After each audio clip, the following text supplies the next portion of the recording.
सिद्धार्थ ने जब उस लड़की को ये कहते हुए मना कर दिया कि ये देवयानी नहीं है, तो वो सब लोग वापस लौट आए थे। जिस वक्त सिद्धार्थ रुक्मणी और गुल्लू के साथ वहां से बाहर आ रहा था, ठीक उसी वक्त डॉक्टर देवयानी यानी देवप्रिया को डी विंग से ए विंग में शिफ्ट कर रहे थे। दरअसल डी विंग में कुछ काम चल रहा था, इसलिए उन लोगों ने देवयानी को शिफ्ट करने का निर्णय लिया था। और बाहर आते वक्त सिद्धार्थ और दानू ध्यान अलग होने की वजह से एक दूसरे से टकरा गए थे। एक दूसरे से टकराने के बाद सिद्धार्थ फिर से देवयानी के ऊपर गिरने वाला था।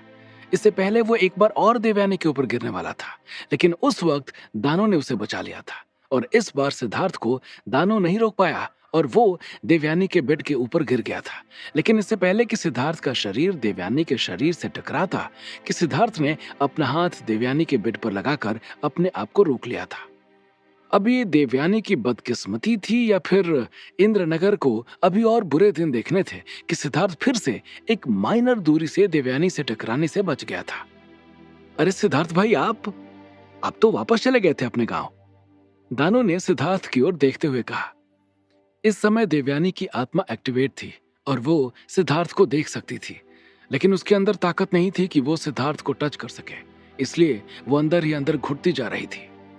हाँ भाई, गया तो था, लेकिन शायद जयपुर में मेरा कुछ है, इसलिए बार बार मैं यहीं आ जा रहा हूं, सिद्धार्थ ने दानू को जवाब दिया। क्यों, क्या हुआ? सिद्धार्थ की बात सुनकर दानू ने अगला सवाल किया। भाई, मेरे पिताजी की तबीयत बहुत खराब है, उन्हें लंग कैंसर है, इसलिए इलाज के लिए यहां लेकर आया हूं, सिद्धार्थ ने दानू को जवाब दिया। और सिद्धार्थ की बात सुनकर दानू को एक जोरदार झटका लग गया था। सिद्धार्थ की बात सुनकर दानू को कम, उसके बगल में लेटी हुई देवयानी को उससे भी बड़ा झटका लग गया था। इसका मतलब साफ है, पारद की बुरी शक्तियों ने अपना प्रभाव दिखाना शुरू कर दिया है। अगर जल्द से जल्द इसकी पूरी शक्तियों को जागृत ना किया गया तो यह सिद्धार्थ के लिए भी खतरनाक साबित हो सकता है, देवयानी ने अपने आप से कहा। देवयानी सिद्धार्थ को सारी बात बताना चाहती थी। उसके पास सिद्धार्थ की शक्तियों को जागृत करने की शक्ति भी थी, लेकिन उसने जो गलती कर दी थी उसकी वजह से सिद्धार्थ फिर से उससे दूर हो गया था।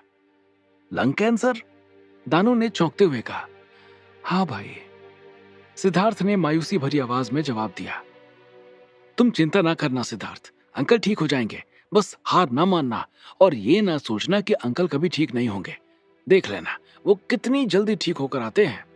सिद्धार्थ की बातों को सुनने के बाद दानू ने सिद्धार्थ को कंसोल करते हुए कहा और उसके इतना कहने पर सिद्धार्थ ने में सिर हिला दिया था। सिद्धार्थ के में सिर हिलाने के बाद दानू आगे बोला, वैसे आप लोग इधर कहाँ गए थे? हम देवयानी नाम की लड़की को ढूंढ रहे हैं दानू। दानू के सवाल पूछने के बाद सिद्धार्थ के कुछ बोलने से पहले ही वहां खड़ी हुई रुक्मणी बोल पड़ी। रुक्मणी ने ये बात कही तो अचानक से थी, लेकिन उसके बगल में लेटी हुई देवयानी को इस बात की जानकारी देने के लिए काफी थी कि सिद्धार्थ के अलावा भी कोई उसके बारे में जानता है। किसको ढूंढ रहे हैं आप लोग? रुक्मणी की बात सुनकर दानू थोड़ा सा सतर्क होते हुए बोला।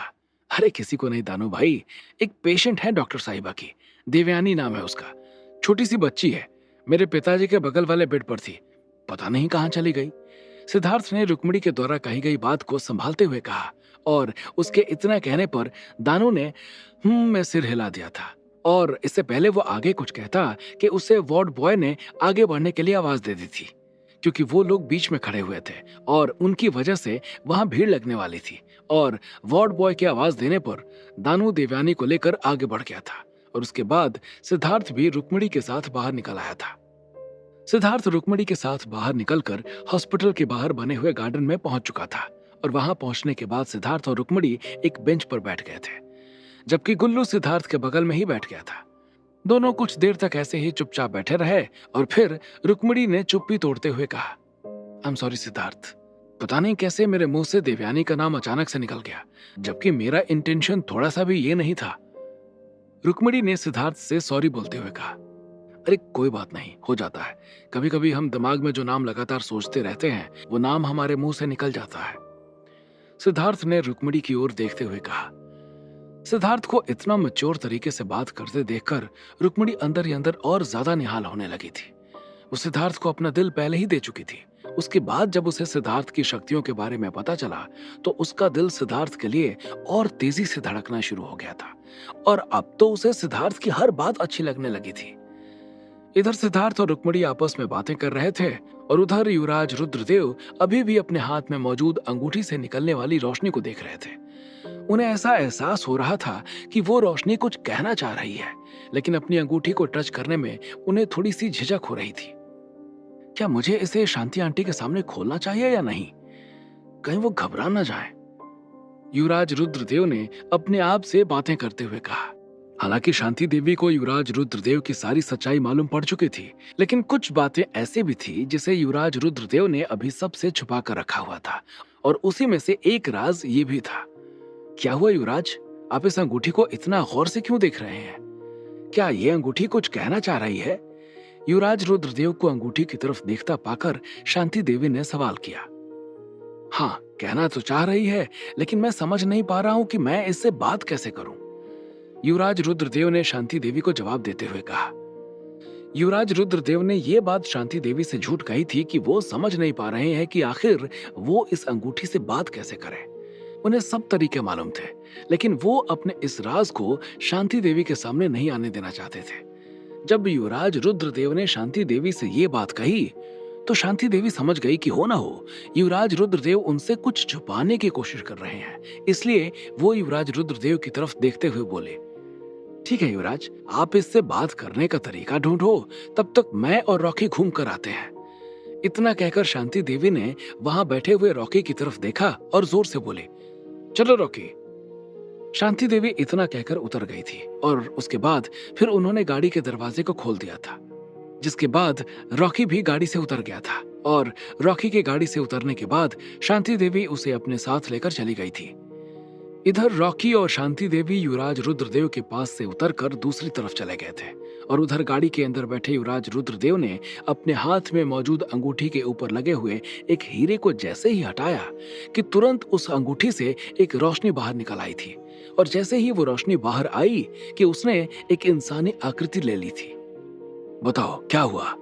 युवराज रुद्रदेव ने अपनी असली आवाज में उस अंगूठी की ओर देखते हुए कहा।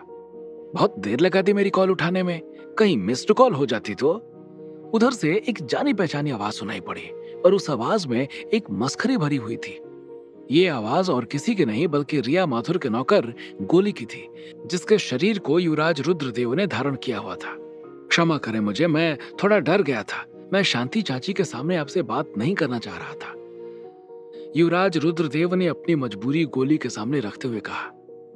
अच्छा, तो आप मुझसे डरते हैं? क्या बात है, मेरा जीवन धन्य हो गया कि एक राज्य का होने वाला युवराज मुझसे डरता है। इतना कहकर गोली ठहाके लगाकर हंस पड़ा था और उसको इतना मस्ती के साथ हंसते हुए देखकर युवराज रुद्रदेव भी हंस पड़े थे। तो बताइए, आपने कैसे मुझे याद किया? युवराज रुद्रदेव ने अपनी हंसी रोकते हुए कहा, मुझे आपसे सिद्धार्थ के बारे में एक बहुत जरूरी बात शेयर करनी थी, इसके लिए मैं आपसे बात करना चाह रहा था। गोली ने युवराज रुद्रदेव की ओर देखते हुए कहा। गोली ने जैसे ही युवराज रुद्रदेव से सिद्धार्थ के बारे में बात की कि युवराज रुद्रदेव के दोनों कान खड़े हो गए थे। क्या बात बतानी है, जल्दी बताओ आप। युवराज रुद्रदेव ने उतावलेपन के साथ कहा। सिद्धार्थ के बारे में बुद्धा मार्शल आर्ट्स में जाकर पता कीजिए, वहां पर आपको सिद्धार्थ के बारे में राज पता चल सकता है। गोली ने सिद्धार्थ के बारे में बताते हुए कहा। बुद्धा मार्शल आर्ट्स, ये कहाँ है और सिद्धार्थ का उससे क्या संबंध? युवराज रुद्रदेव ने आश्चर्य भरी आवाज के साथ गोली से सवाल करते हुए कहा। क्या संबंध है ये तो मुझे भी नहीं पता युवराज, लेकिन हाँ, अमन सर को वहां पर सिद्धार्थ की मां मिली थी और फिर अमन सर इस बात को पता करने के लिए वहां गए भी थे, लेकिन बुद्धा मार्शल आर्ट्स के लोगों ने उन्हें घेर लिया था और जान से मारने वाले थे। वो तो रिया मैडम टाइम से पहुंच गई थी, वरना वो लोग अमन सर को जान से मार देते। गोली ने युवराज रुद्रदेव से कहा। गोली के द्वारा इतना डिटेल्स दिए जाने के बाद युवराज रुद्रदेव को यकीन हो गया था कि हो ना हो सिद्धार्थ का बुद्धा मार्शल आर्ट से कुछ न कुछ संबंध जरूर है। बस उन्हें उस संबंध के बारे में पता करना था, उसके बाद उनके पास सिद्धार्थ का पता आ सकता था। तो क्या लगता है तुम्हें कि हमें बुद्धा मार्शल आर्ट्स जाना चाहिए? युवराज रुद्रदेव ने गोली से सवाल किया। हाँ, बिल्कुल जाना चाहिए।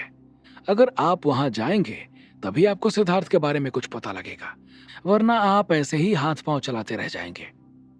गोली ने युवराज रुद्रदेव से कहा और उसके बाद वो अंगूठी के अंदर चला गया था। गोली के अंदर जाने के बाद युवराज रुद्रदेव ने उस अंगूठी के ऊपर लगे हुए हीरे को फिर से लगा दिया था और उसके बाद वो रोशनी बिल्कुल गायब हो गई थी जो युवराज रुद्रदेव की अंगूठी से आ रही थी। अंगूठी से रोशनी के जाने के बाद युवराज रुद्रदेव कार से उतर गए थे और उसके बाद उन्होंने वहीं पास में घूम रही शांति देवी को आवाज दी। युवराज रुद्रदेव की आवाज देने के बाद शांति देवी रॉकी के साथ कार के पास वापस आ गई थी और उसके बाद युवराज रुद्रदेव ने उन्हें सारी बात बता दी थी। मुझे पता है कि बुद्धा मार्शल आर्ट्स कहाँ है। युवराज रुद्रदेव की बात सुनने के बाद शांति देवी ने उन्हें जवाब दिया। तो फिर चलते हैं और क्या। युवराज रुद्रदेव ने शांति देवी से कहा और उसके बाद शांति देवी ने गाड़ी स्टार्ट कर दी थी और वो दोनों बुद्धा मार्शल आर्ट्स की तरफ चल पड़े थे। इधर युवराज रुद्रदेव सिद्धार्थ के बारे में पता लगाने के लिए बुद्धा मार्शल आर्ट्स की तरफ जा रहे थे। दूसरी तरफ सिद्धार्थ रुक्मणी के साथ जयपुर सिटी हॉस्पिटल के गार्डन में बैठा हुआ था और रुक्मणी से बातें कर रहा था। सिद्धार्थ जहां पर बैठा रुक्मणी से बातें कर रहा था वहीं से थोड़ी दूर पर मास्क लगाया हुआ एक आदमी सिद्धार्थ और रुक्मणी की तरफ बढ़ता चला आ रहा था। उसके कंधे पर एक बैग टंगा हुआ दिखाई दे रहा था और उसकी निगाहें सिद्धार्थ और रुक्मणी के ऊपर ही गड़ी हुई थी। क्या युवराज रुद्रदेव को मिल जाएगा बुद्धा मार्शल आर्ट से सिद्धार्थ का पता? और कौन है वो आदमी जो बढ़ता आ रहा है सिद्धार्थ की तरफ? क्या होंगे इन सभी सवालों के जवाब? हमें कमेंट करके जरूर बताएं और आगे की कहानी जानने के लिए सुनते रहिए भूमिपुत्र सिर्फ पॉकेट एफएम पर।